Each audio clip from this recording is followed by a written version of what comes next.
রাজনৈতিক দলগুলোর সঙ্গে চলছে নবম দিনের আলোচনা। ঐক্যমত্যে পৌঁছাতে নিজ দলে আলোচনার তাগিদ আলী রিয়াজের। টেলিকম নেটওয়ার্ক পলিসি প্রণয়নের পদক্ষেপে বিএনপির উদ্বেগ, নির্বাচনের আগে একতরফা সিদ্ধান্ত না নেওয়ার পরামর্শ।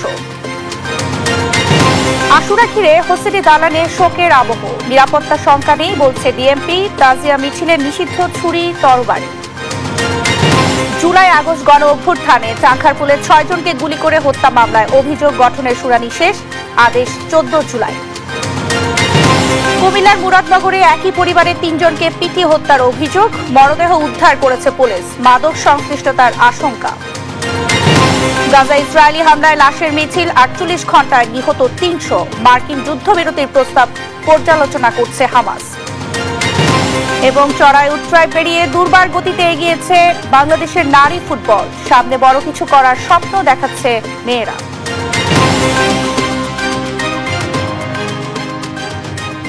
দেখছিলেন শিরোনাম সংবাদ দুপুরে, সঙ্গে আছি আমি শারমিন নাসি।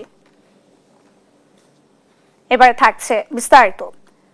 রাষ্ট্রপতির ক্ষমা প্রদর্শন, বিচার বিভাগ বিকেন্দ্রীকরণ এবং জরুরি অবস্থা ঘোষণা নিয়ে রাজনৈতিক দলগুলোর সঙ্গে আলোচনা করছে জাতীয় ঐকমত্য কমিশন। বৃহস্পতিবার সকালে ফরেন সার্ভিস একাডেমিতে এই আলোচনার শুরুতে কমিশনের সহ সভাপতি অধ্যাপক আলী রিয়াজ বলেন, 53 বছরে এমন আলোচনার সুযোগ হয়নি। দেশ গড়ার এই সুযোগ কাজে লাগাতে আনুষ্ঠানিক সংলাপের পাশাপাশি নিজ দলেও আলোচনা জরুরি। ফাহিম ইউসুফের রিপোর্ট। রাজধানীর ফরেন সার্ভিস একাডেমিতে চলছে জাতীয় ঐকমত্য কমিশনের সঙ্গে রাজনৈতিক দলগুলোর দ্বিতীয় ধাপের নবম বৈঠক। এতে আলোচনা হবে রাষ্ট্রপতির ক্ষমা প্রদর্শন, বিচার বিভাগ বিকেন্দ্রীকরণ এবং জরুরি অবস্থা ঘোষণা নিয়ে। সূচনা বক্তব্যে কমিশনের সহসভাপতি ডক্টর আলী রিয়াজ বলেন, ঐকমত্য গড়তে শুধু আনুষ্ঠানিক আলোচনা নয়, রাজনৈতিক দলগুলোর দলীয় ফোরাম ও জোটগত আলোচনারও প্রয়োজন। পাশাপাশি রাজনৈতিক দলগুলোকে অভ্যুত্থানে শহীদের ত্যাগকে নীতি নির্দেশক হিসেবে নেয়ারও আহ্বান জানান তিনি।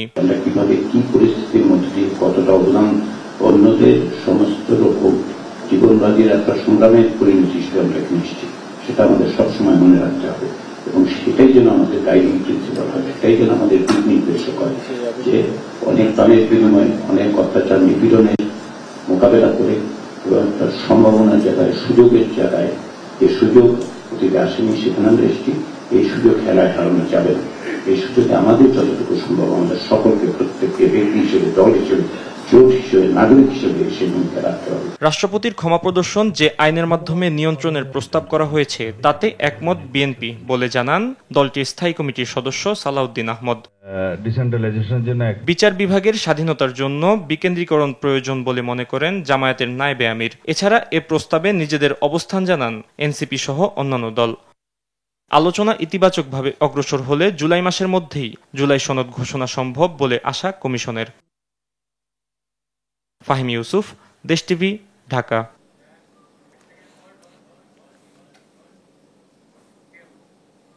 জুলাই আগস্ট গণ অভ্যুত্থানে 5 আগস্ট রাজধানীর চাঁখারপুলের 6 জনকে গুলি করে হত্যা মামলার অভিযোগ গঠনের শুনানি শেষ হয়েছে। আগামী 14 জুলাই আদেশ দেবেন আন্তর্জাতিক অপরাধ ট্রাইব্যুনাল। এ বিষয়ে ব্রিফ করছেন প্রসিকিউটর মিজানুল ইসলাম। আমরা সরাসরি চলে যাচ্ছি সেখানে। সিস্টেমেটিক ওয়েতে টার্গেটেড কোনো কিলিং হয় না। সারা দেশে যে অ্যাট্রোসিটি হয়েছে সেটা ওয়াইড স্প্রেডও হয় নাই এবং সিস্টেমেটিক ওয়েতেও হয় না। এই উত্তরটা আমরা দিয়েছিলাম। সারা দেশে কেন ওয়াইড স্প্রেড হয়েছে, আমাদের জানা মতে 50টারও বেশি ডিস্ট্রিক্টে, অর্থাৎ 54টা আমরা একটা তথ্য পেয়েছি, একটাতে 47টা তথ্য আছে। এইখানে একই ধরনের অপরাধ সংঘটিত হয়েছে। কি অপরাধ একই ধরনের? এই অপরাধটার মধ্যে চাইনিজ রাইফেল ব্যবহার করা হয়েছে, এসএমজি ব্যবহার করা হয়েছে, আর ড্রোন সিস্টেমটা কি, আন্দোলনকারীদের অবস্থান শনাক্ত করার জন্য ড্রোন ব্যবহার করা হয়েছে, শনাক্ত করা হয়েছে। এই শনাক্ত করার পরে হেলিকপ্টার উড্ডয়ন করেছে, শনাক্ত ওখানে গুলি করা হয়েছে, আর বাড়ি বাড়ি যাওয়া হয়েছে যে তাদেরকে ধরে নিয়ে আসা হয়েছে। যার বিস্তারিত বিভিন্ন মামলায় বিভিন্নভাবে বর্ণনা করা হয়েছে। কাজে ওয়াইড স্প্রেড, সিস্টেমেটিক হয়েছে এবং টার্গেটেড হয়েছে। জি জি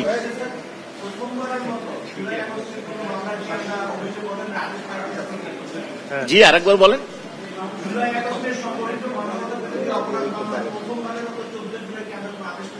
ইনশাআল্লাহ আমরা বিশ্বাস করি যে চার্জ ফ্রেম করার মতো যথেষ্ট উপাদান আছে এবং ডিসচার্জ করার মতো কোনো উপাদান নাই, কাজেই চার্জ ফ্রেম হবে, এটা আমরা মনে প্রাণে বিশ্বাস করি এবং সেই নিবেদনটাই আমরা ট্রাইব্যুনালে পেশ করেছি। জি ধন্যবাদ আপনাদের সকলকে ধন্যবাদ।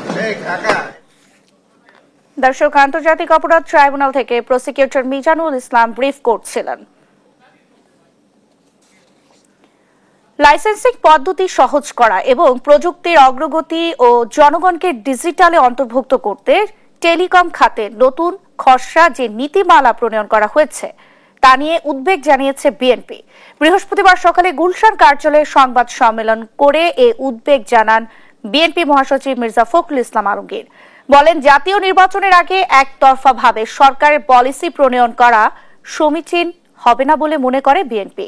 আর এই নীতিমালার কারণে বড় মোবাইল অপারেটরদের বেশি সুবিধা দেওয়া হবে আর ছোট, মাঝারি ও স্থানীয় উদ্যোক্তারা ক্ষতির মুখে পড়তে পারে। খসড়া নীতিমালায় লাইসেন্স ফি, শর্তাবলী, কার্যকারিতা ইত্যাদি বিষয়ে বিস্তারিত কিছুই প্রকাশ করা হয়নি, যা স্বচ্ছতার অভাব নির্দেশ করে। আমরা সরকারকে আহ্বান জানাই, এসএমই, প্রযুক্তি বিশেষজ্ঞ, গ্রাহক সংগঠন সহ সব পক্ষকে নিয়ে খোলামেলা আলোচনা করার পর যেন এই ধরনের একটি গুরুত্বপূর্ণ নীতিমালা চূড়ান্ত করার সিদ্ধান্ত গৃহীত হয়। সোনারগাঁওয়ে গলা কেটে যুবক রতনকে হত্যা মামলার প্রধান আসামি ইয়ানুসকে কুড়িগ্রাম থেকে ও কুমিল্লার তিতাসে পাওনা টাকা নিয়ে ঝগড়ার জেরে রাজমিস্ত্রি মোস্তফাকে হাত পা বেঁধে হত্যার অভিযোগে বাগেরহাট থেকে দুজনকে আটক করে র্যাব। এসব বিষয়ে রাজধানীর কারওয়ান বাজারের র্যাবের মিডিয়া সেন্টারের সংবাদ সম্মেলনে এসব তথ্য তুলে ধরে র্যাব। আমাদের যে ভিকটিম তার নাম হচ্ছে রতন।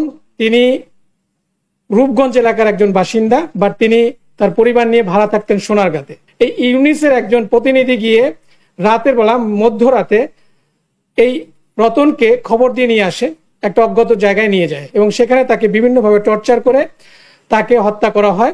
রংপুরের একজন রাজমিস্ত্রি যে দেশের বিভিন্ন স্থানে ঠিকাদারির ভিত্তিতে বিভিন্ন জায়গায় কনস্ট্রাকশনের কাজ করে থাকে। এই যে মোস্তফা, তার সাথে তার যে মিস্ত্রি ছিল দুইজন সহযোগী, তাকে তার গামছা দিয়ে মুখ হাত পা বেঁধে ফেলে এবং কস্টিপ দিয়ে পেঁচিয়ে, তার একটা ছবি আছে খুবই বিভৎস, তাকে একেবারে তার নাক মুখ পুরাটা বন্ধ করে তাকে ফেলে যায় এবং সে যখন নিস্তেজ হয়ে যায় তাকে তারা সেখানে রেখে তারা পালিয়ে যায়।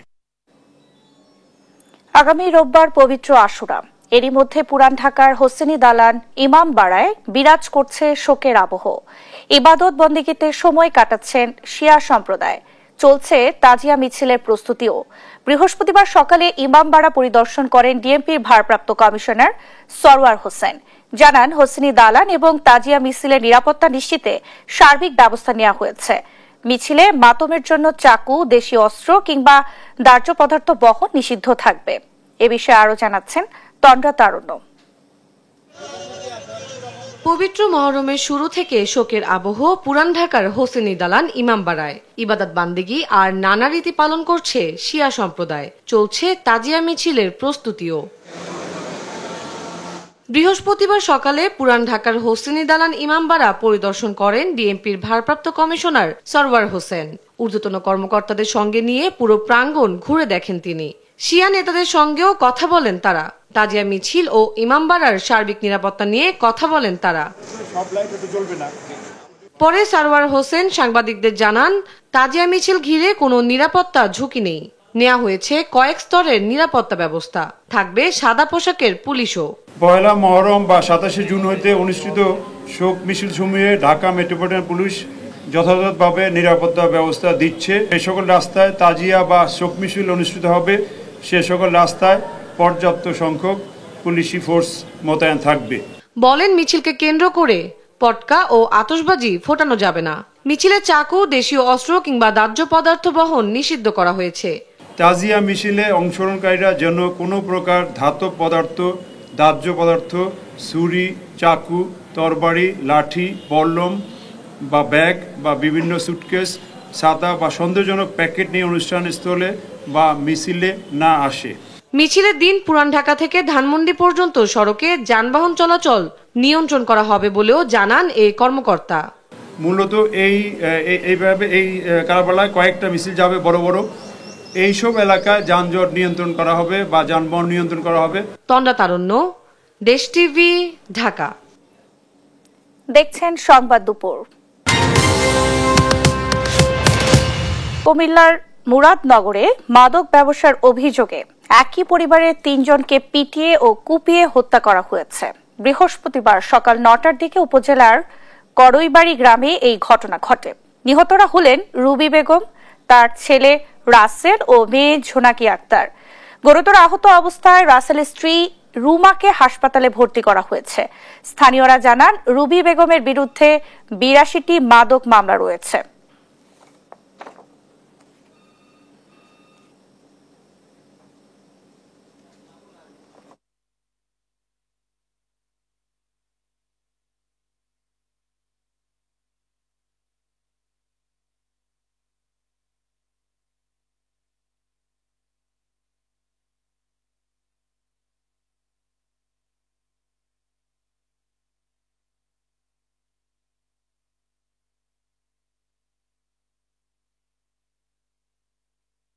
যে কোনো সাধারণ নাগরিকের সামনেও যদি কেউ আমলযোগ্য অপরাধ করে বা কোনো অপরাধী হয়, তাহলে তাকে আটক করে পুলিশের রেকর্ড দেওয়ার কথা।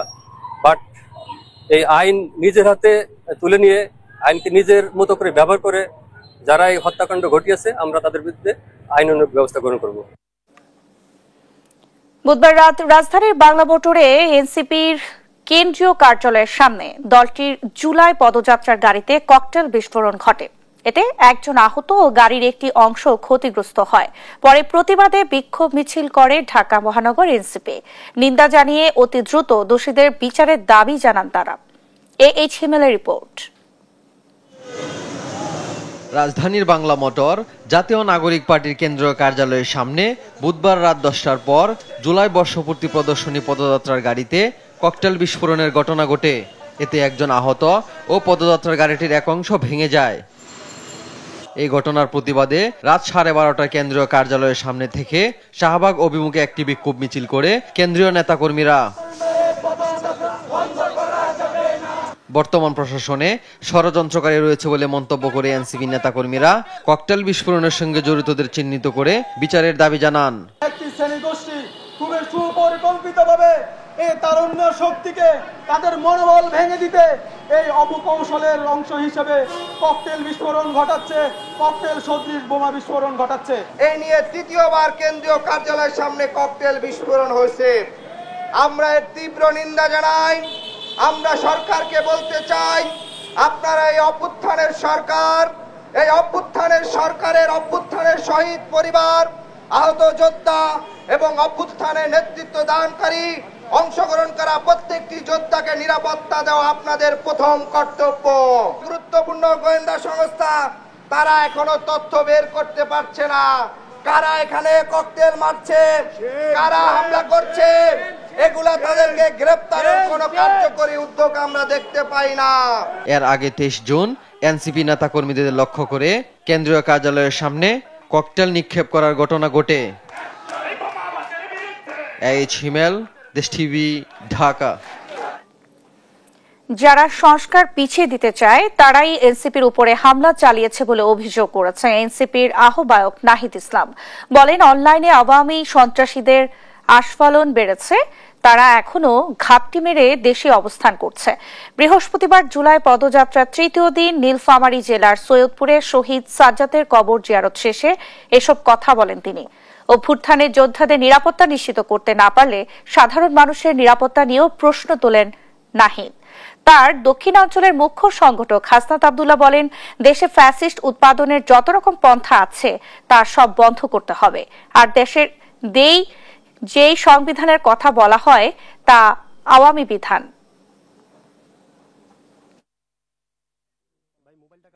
আওয়ামী সন্ত্রাসীরা বিভিন্ন জায়গায় আসলে পালিয়ে বেড়াচ্ছে, তারা আসলে তাদেরকে গ্রেফতার করা সম্ভব হয় না। অনলাইনে তাদের আস্ফালন আপনারা দেখতে পারবেন। তো সরকারের জায়গা থেকে আরো কঠোর ব্যবস্থা নেওয়া উচিত এবং এই পদযাত্রাকে এইভাবে আসলে ব্যাহত করা সম্ভব হয়নি। গত 24 জুলাই আগস্ট আমাদেরকে থামানো যায়নি, রুখা সম্ভব হয়নি, গুলি করেও সম্ভব হয়নি, এইবারও সম্ভব হবে না। ফলে আমরা এগিয়ে যাব। বান্দরবানের রুমা উপজেলার দুর্গম পাহাড়ে সেনাবাহিনীর অভিযানে কুকি চিন ন্যাশনাল আর্মি KNA-র কমান্ডার সহ 2 জন নিহত হয়েছেন। বুধবার গভীর রাত থেকে শুরু হওয়া এই অভিযান এখনো চলছে। অভিযানে KNA কমান্ডার সহ 2 জন নিহত হয়। অভিযানে 3টি SMG, 1টি রাইফেল সহ অস্ত্র ও গোলা বারুদ উদ্ধারের খবর পাওয়া গেছে। তবে নিহতদের পরিচয় এখনো জানা যায়নি। বান্দরবানের অতিরিক্ত পুলিশ সুপার আব্দুল করিম অভিযানের সত্যতা নিশ্চিত করে জানান, ঘটনাস্থলে পুলিশ সদস্যদের পাঠানো হয়েছে।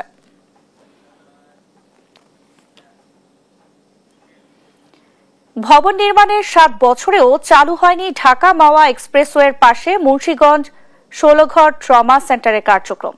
স্বাস্থ্য বিভাগ বলছে এখনো ভবন বুঝিয়ে দেয়নি গণপূর্ত বিভাগ, আর গণপূর্তের দাবি চিঠি দিয়েও স্বাস্থ্য বিভাগের সাড়া মেলেনি। সুমিত সরকার সুমনের তথ্য ছবিতে আরো জানাচ্ছেন আব্দুল্লাহ আল মারুফ। ঢাকা মাওয়া এক্সপ্রেসওয়ে শ্রীনগর দোহার, শ্রীনগর মুন্সিগঞ্জ আন্তঃসড়ক সহ অভ্যন্তরীণ সড়কগুলোতে দুর্ঘটনায় আহতদের দ্রুত চিকিৎসার জন্য শ্রীনগরের 16 ঘরে 20 শয্যা বিশিষ্ট ট্রমা সেন্টার নির্মাণ করা হয় 2018 সালে। 2,29 লাখ টাকা ব্যয়ে 3 তলা ভবন নির্মাণের 7 বছর পেরিয়ে গেলেও শুরু হয়নি চিকিৎসা সেবা কার্যক্রম। বিল্ডিং রেডি হবারও এটা কোনো উদ্বোধন নাই, কোনো তদারকি নাই, মানুষের কোনো উপকার আসতেছে না। রক্ষণাবেক্ষণের অভাবে ভবনটির দেওয়ালের বিভিন্ন অংশে উঠে গেছে আস্তরণ, মেঝেতে জমেছে শেওলা ও আগাছা, লোহার কাঠামোতে ধরেছে মরিচা, চুরি হয়েছে ভবনের লাইট, ফ্যান সহ নানা সরঞ্জাম। ফ্যান ছিল, তারপরে গ্রিল ছিল, তারপরে থাই গ্লাস দিয়ে সবই নির্মাণ করা ছিল, উদ্বোধনও করার কথা ছিল, কিন্তু কি কারণে হয় না বুঝতে পারি নাই। কিন্তু এটি অনেক জিনিস চুরি হয়ে গেছে। পদ্মা সেতু চালু হওয়ার পর ঢাকা মাওয়া এক্সপ্রেসওয়েতে যানবাহনের সঙ্গে বাড়ছে দুর্ঘটনাও। এ কারণে ট্রমা সেন্টারের কার্যক্রম দ্রুত চালুর তাগিদ হাইওয়ে পুলিশের। শ্রীনগর উপজেলার যে একটা ট্রমা সেন্টার রয়েছে, আমরা জানি যে এখনো পর্যন্ত সেটা কার্যক্রম নাই। তো আমার মনে হয় সেটা যদি কার্যক্রম চালু করা হয় এবং শ্রীনগর উপজেলার স্বাস্থ্য কমপ্লেক্স যদি সক্ষমতা বৃদ্ধি করা হয়, তাহলে আর লোকজন আরো মৃত্যুর সংখ্যা কমে আসবে এবং লোকজন সুচিকিৎসা পাবে। আর ট্রমা সেন্টারটি চালু নিয়ে পরস্পরকে দোষারোপ করছে গণপূর্ত বিভাগ ও জেলা সিভিল সার্জন অফিস। অবকাঠামো নির্মাণ হয়েছে, আমরা স্বাস্থ্য বিভাগ এটা এখনো হ্যান্ডওভার পাইনি।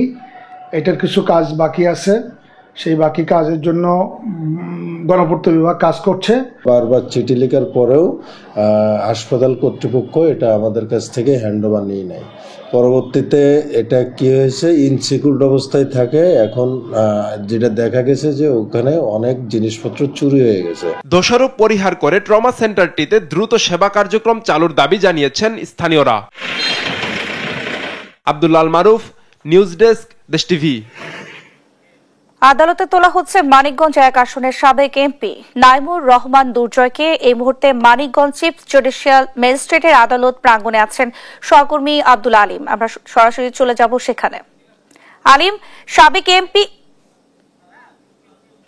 আলিম, আপনি শুনতে পাচ্ছেন? সাবেক এমপি দুর্জয়কে কখন আদালতে তোলা হবে, সর্বশেষ কি তথ্য আছে আপনার কাছে, বিস্তারিত জানাবেন। ন্যান্সি যেমনটি বলছিলেন, মানিকগঞ্জ 1 আসনের সাবেক সংসদ সদস্য ও বাংলাদেশ ক্রিকেট বোর্ডের যে সাবেক পরিচালক ছিল নাইমুর রহমান দুর্জয়, সেই সাবেক এমপি দুর্জয়কে গতকাল মধ্যরাতে মানিকগঞ্জ জেলা গোয়েন্দা পুলিশের মানে ডিবি শাখার সদস্যরা অভিযান পরিচালনা করে ঢাকার লালমাটিয়া এলাকার তার নিজ বাসভবন থেকে তাকে গ্রেপ্তার করা হয় এবং আজ কিছুক্ষণের মধ্যেই এই 10 থেকে 15 মিনিটের মধ্যেই কিন্তু তাকে এই আদালতে তোলা হবে বলে পুলিশের ঊর্ধ্বতন যে কর্মকর্তা রয়েছে তারা জানিয়েছেন। তো আমি এই মুহূর্তে অবস্থান করছি চিফ জুডিশিয়াল ম্যাজিস্ট্রেট আদালতের সামনে। তো আপনারা দেখতেই পাচ্ছেন যে এখানে বিভিন্ন যে জনতা মানিকগঞ্জ 1 আসনের ঘিওর, দৌলতপুর এবং শিবালয়ের সাধারণ জনতা যে ভিড় করেছেন এবং তারা অপেক্ষা করছেন যে কখন দুর্জয়কে তোলা হবে এবং এমনটা আমরা আশঙ্কা করছি যে তার আসনের যে নেতাকর্মীরা তার অনেক কিন্তু খুব রয়েছে যে তার আমলে তার আমলে নানা অনিয়ম দুর্নীতি সহ এবং যে জুলাই আন্দোলনে হামলার একাধিক মামলা রয়েছে। তো আরেকটা জিনিস বলে রাখি যে ঢাকা মহানগর যে সিনিয়র জজ আদালত রয়েছেন সেখানে কিন্তু দুর্জয়ের যে ঢাকা লালমাটিয়ার যে বাসা রয়েছেন 2000 স্কোয়ার ফিটের উপরে, সেই বাসা জমি এবং 3টি গাড়ি জব্দের নির্দেশ দেওয়া হয়েছিল এবং তার যে 12টি ব্যাংক হিসাব রয়েছে সেটিও জব্দের নির্দেশ দেওয়া ছিল। তো এই কিছুক্ষণ পরেই কিন্তু এই আদালতে তোলা হবে নাইমুর রহমান দুর্জয়কে। তো আমরা এখন অবস্থান করছি। এই ছিল আমার কাছে নাইমুর রহমান দুর্জয়ের যে গ্রেপ্তার তার সর্বশেষ। আলিম, আপনাকে ধন্যবাদ। দর্শক, মানিকগঞ্জ থেকে আমাদের সঙ্গে যুক্ত হয়েছিলেন সহকর্মী আব্দুল আলিম। জাতীয় ঐক্যমত্য কমিশনের সঙ্গে আলোচনার মধ্যে বিরতিতে কথা বলছেন বিভিন্ন দলের নেতারা। সরাসরি চলে যাচ্ছি আমরা সেখানে। ক্ষমা প্রদর্শন করতে পারবেন। একটি কমিটি হবে। রাষ্ট্রপতি আগে যেমন রাজনৈতিকভাবে এটাকে মিসইউজ করেছে, ব্যক্তিগতভাবে মিসইউজ করেছে, সেটা হবে না। এই ব্যাপারে আমরা সবাই একমত এবং এখানে একটা কমিটির মাধ্যমে সুপারিশ হবে, একটা আইন হবে। তা আইনের মধ্যে আমরা যেটা বলেছি, আরো আমাদের সাথে আরো কিছু সংগঠন যে ব্যাপারে সবাই মোটামুটি সবাই একমত হয়েছে যে কিছু ক্ষেত্রে যেখানে ব্যক্তি এফেক্টেড হবে সেখানে ভিকটিমের উত্তরাধিকার তার অনুমতি সাপেক্ষে কমিটির সুপারিশে রাষ্ট্রপতি সেখানে অনুমোদন দিবেন, ক্ষমা প্রার্থনা মার্জনা করতে পারবেন। এবং আরেকটা বিষয় ছিল আলোচনার, সেটা হলো বিচার বিভাগ বিকেন্দ্রীকরণ। সে ব্যাপারে আমরা মূল থিমের সাথে একমত হয়েছি যে সংস্কার কমিশনের যে মূল চেতনা, সেই চেতনার সাথে আমরা একমত যে বিকেন্দ্রীকরণ করা প্রয়োজন।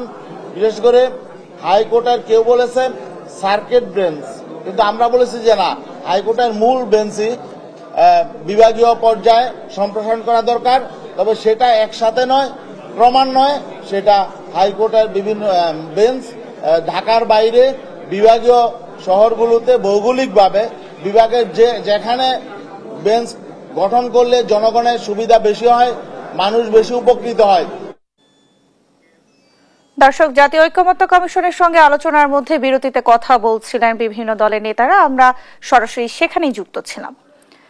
সংখ্যানুপাতিক নির্বাচন দেশকে স্বৈর শাসনের দিকে ঠেলে দেবে বলে মন্তব্য করে বিএনপির সিনিয়র যুগ্ম মহাসচিব রুহুল কবির রিজভী বলেন, স্থানীয় পর্যায়ে নেতা তৈরিতে প্রধান অন্তরায় হবে এই পদ্ধতিতে নির্বাচন। বৃহস্পতিবার দুপুরে রংপুরে বিএনপি কার্যালয়ে ড্যাব আয়োজিত জুলাই আগস্ট গণ অভ্যুত্থান শোক ও বিজয়ের বর্ষপূর্তি উপলক্ষে স্বেচ্ছায় রক্তদান ও ব্লাড গ্রুপিং অনুষ্ঠানে তিনি এই কথা বলেন। রিজভী আরও বলেন, মানুষ চায় প্রকৃত গণতন্ত্র। পিআর পদ্ধতিতে নির্বাচন হলে কেউ নির্বাচনী এলাকায় নেতা হতে পারবে না, দল বাছাই করে এমপি বানাবে। তাতে আরো বেশি স্বৈর শাসকের দিকে ঠেলে দেওয়া হবে। যখন এই আনুপাতিক ভোটের বিষয়টি আসবে তখন দলকে ভোট দিবে, দল তারপরে বেছে বেছে তার লোকদের এমপি বলে ঘোষণা করবে। তাহলে তো আরো বেশি স্বৈর শাসনের দিকে ঠেলে দেওয়া হবে। স্থানীয় পর্যায়ে আর কোনো নেতৃত্ব থাকবে না। দেখছেন সংবাদ দুপুর। এবার আন্তর্জাতিক প্রসঙ্গ। ইসরায়েলি হামলায় লাশের মিছিল গাজা উপত্যকায়। 48 ঘণ্টায় প্রাণ হারিয়েছেন 3 শতাধিক ফিলিস্তিনি। এ অবস্থায় মার্কিন যুদ্ধবিরতির প্রস্তাব পর্যালোচনা করছে হামাস। প্রস্তাবে ইসরায়েল সম্মতি জানানোর পর এক বিবৃতিতে এই কথা জানালো সংগঠনটি। নেতানিয়াহু জানান, হামাস নির্মূল ও জিম্মি ফেরাতে প্রতিশ্রুতিবদ্ধ তার সরকার। লুৎফর কবিরের রিপোর্ট। বারুদ, লাশ আর রক্তের গন্ধ, চারদিকে লাশের মিছিল। এবার ইসরায়েলি বিমান হামলায় প্রাণ হারিয়েছেন ইন্দোনেশিয়ান হাসপাতালের পরিচালক চিকিৎসক মারওয়ান সুলতান। চিকিৎসক সুলতান ছিলেন গাজার একজন নিবেদিত চিকিৎসকদের একজন, যিনি যুদ্ধের কঠিন সময়ে মানবিকতার প্রতীক হিসেবে কাজ করে গেছেন। নিহত মারওয়ানের মেয়ে লুবনা আল সুলতান জানান, F-16 যুদ্ধ বিমান সরাসরি তার ঘরে হামলা চালায়। আমার বাবা ইন্দোনেশিয়ান হাসপাতালের একজন হৃদরোগ বিশেষজ্ঞ ও পরিচালক। রাজনৈতিক দলের সঙ্গে তার কোনো সম্পৃক্ততা ছিল না। সারা জীবন মানুষের সেবা করে গেছেন। তাকেও হত্যা করেছে দখলদাররা। একে একে সবাইকে হারাচ্ছি। এ যুদ্ধ বন্ধ করতে হবে। যুদ্ধবিরতির জন্য যুক্তরাষ্ট্র যখন চাপ দিয়ে আসছে তখনও থেমে নেই গণহত্যা। তবে ইসরায়েলের সম্মতির পর যুক্তরাষ্ট্রের প্রস্তাবিত যুদ্ধবিরতি নিয়ে পর্যালোচনার কথা জানিয়েছে হামাস। ফিলিস্তিনের স্বাধীনতাকামী সংগঠনটি চায় চুক্তিতে যুদ্ধের স্থায়ী অবসান ও গাজা থেকে ইসরায়েলি সেনা সরিয়ে নেয়ার বিষয়টি অন্তর্ভুক্ত থাকতে হবে। তবে ঘরে বাইরে নানামুখী চাপে এবার সত্যিই চুক্তিতে আগ্রহী ইসরায়েল, এমনটাই জানালেন ইসরায়েলি পররাষ্ট্রমন্ত্রী গিডিয়ন স্যার। 50 জন ইসরায়েলি জিম্মি করে রেখেছে হামাস। তাদের মুক্তি ও অস্ত্র সমর্পণ করলে একদিনেই এই যুদ্ধ শেষ হবে। আমরা সত্যি এমন একটি চুক্তিতে পৌঁছাতে আগ্রহী। একই সুরে কথা বলেছেন ইসরায়েলি প্রধানমন্ত্রী বিনিয়ামিন নেতানিয়াহু। হুঙ্কার দিয়ে বলেছেন হামাস নির্মূল ছাড়া লক্ষ্য অর্জন সম্ভব নয়। নেতানিয়াহু যাই বলুক না কেন, যুদ্ধ থামিয়ে জিম্মিদের ঘরে দেখতে চায় স্বজনরা। বুধবার তেল আবিবের গুরুত্বপূর্ণ সড়ক অবরোধ করে তাদের ফেরাতে জোর আহ্বান জানান আন্দোলনকারীরা। লুৎফর কবির, নিউজ ডেস্ক, দেশ টিভি। ইরানের পরমাণু কর্মসূচি পিছিয়ে গেছে 1 থেকে 2 বছর। গোয়েন্দা তথ্য মূল্যায়ন শেষে এমন দাবি করেছে মার্কিন প্রতিরক্ষা দপ্তর পেন্টাগন। আর জাতিসংঘের IAEA এর সঙ্গে ইরানের সহযোগিতা স্থগিতের সিদ্ধান্তকে অগ্রহণযোগ্য বলেছে মার্কিন পররাষ্ট্র দপ্তর। ফাতেমা তাসনিমের রিপোর্ট। ইরানের 3 পরমাণু কেন্দ্রে মার্কিন বিমান হামলায় ক্ষয়ক্ষতি নিয়ে সামনে আসছে একের পর এক তথ্য। কখনো ব্যাপক ক্ষয়ক্ষতি, কখনো সামান্য। এমন কানাঘুষার মাঝে নতুন তথ্য নিয়ে হাজির মার্কিন প্রতিরক্ষা দপ্তর পেন্টাগন। প্রাথমিক গোয়েন্দা তথ্য মূল্যায়ন শেষে এ নিয়ে বৃহস্পতিবার সংবাদ সম্মেলনে আসেন পেন্টাগন মুখপাত্র। তার দাবি, মার্কিন B-2 বোমারু বিমান হামলায় ইরানের পরমাণু কর্মসূচি পিছিয়েছে অন্তত 2 বছর। ইরানের ফর্দ, নাতানজ এবং ইস্পাহানে ক্ষয়ক্ষতির মূল্যায়ন অপরিবর্তিত আছে।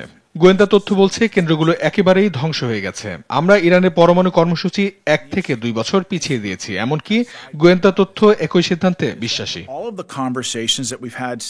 তবে 3টি মূল স্থাপনা পুরোপুরি ধ্বংসের দাবি করলেও অল্প সময়ে ঘুরে দাঁড়াতে পারে ইরানের পরমাণু কর্মসূচি। ট্রাম্প প্রশাসনের এক এক সময়ে এক এক বক্তব্যে তৈরি হয়েছে ধোঁয়াশা। এদিকে জাতিসংঘের পরমাণু পর্যবেক্ষণ সংস্থা IAEA এর সঙ্গে সহযোগিতা স্থগিতে ইরানের পার্লামেন্টে বিল পাশের পর এতে বুধবার চূড়ান্ত অনুমোদন দেন প্রেসিডেন্ট মাসুদ পেজেশকিয়ান। তেহরানের এমন সিদ্ধান্তকে অগ্রহণযোগ্য হিসেবে বর্ণনা করেছেন মার্কিন পররাষ্ট্র দপ্তরের প্রেস সচিব ট্যামি ব্রুস। বিলম্ব না করে তিনি দেশটিকে সহযোগিতার আহ্বান জানান। আর নতুন করে চুক্তিতে যেতে ইরানকে আহ্বান জানান ইউরোপীয় ইউনিয়নের পররাষ্ট্রনীতি বিষয়ক প্রধান কাজা কালাস। তার আহ্বান প্রত্যাখ্যান করে ইরানের পররাষ্ট্রমন্ত্রী আব্বাস আরগচি অভিযোগ করেছেন, ইরানে ইসরায়েলের অবৈধ হামলায় সমর্থন জানিয়ে ভুল করেছে যুক্তরাজ্য ও ইউরোপের কিছু দেশ। এ অবস্থায় পরমাণু আলোচনায় ইইউ যুক্তরাজ্যের অংশ নেওয়া হবে অযৌক্তিক ও অর্থহীন। ইরানের বিরুদ্ধে ভবিষ্যতে কোনো আগ্রাসনের চেষ্টা করলে ইসরায়েলকে কঠিন জবাব দেওয়ার হুঙ্কার দিয়েছেন দেশটির সশস্ত্র বাহিনীর প্রধান major general Abdur Rahim Mousavi. Fatema Tasnim, news desk, Desh TV. ইন্দোনেশিয়ার জনপ্রিয় পর্যটন এলাকা বালিতে 65 যাত্রী সহ ডুবে গেছে একটি ফেরি। মারা গেছেন 4 জন। উদ্ধার করা হয়েছে 31 জনকে। এখনো নিখোঁজ অন্তত 28 জন। পুলিশ জানিয়েছে উত্তাল সাগরের রিসোর্ট দ্বীপ বালির কাছে এই দুর্ঘটনা ঘটে। খবর পেয়ে তাদের উদ্ধার করে নিরাপদ আশ্রয়ে নেওয়া হয়। কেউ কেউ জ্ঞান হারিয়ে ফেলেন। গভীর রাতে উদ্ধার কাজে যোগ দেয় জরুরি বিভাগের কর্মীরা। জানা গেছে ডুবে যাওয়া ফেরিতে 53 যাত্রী, 12 জন ক্রু এবং 14টি ট্রাক সহ 22টি যানবাহন ছিল। 17,000 দ্বীপ নিয়ে গঠিত ইন্দোনেশিয়ার ফেরি দুর্ঘটনা নিয়মিত ব্যাপার হয়ে দাঁড়িয়েছে।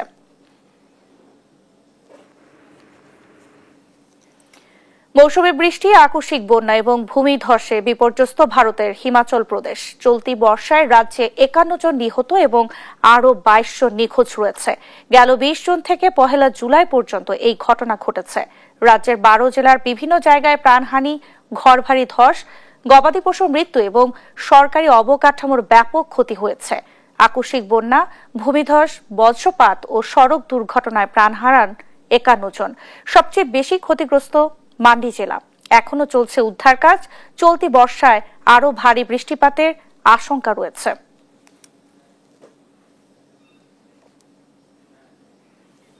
দেখছেন সংবাদ দুপুর।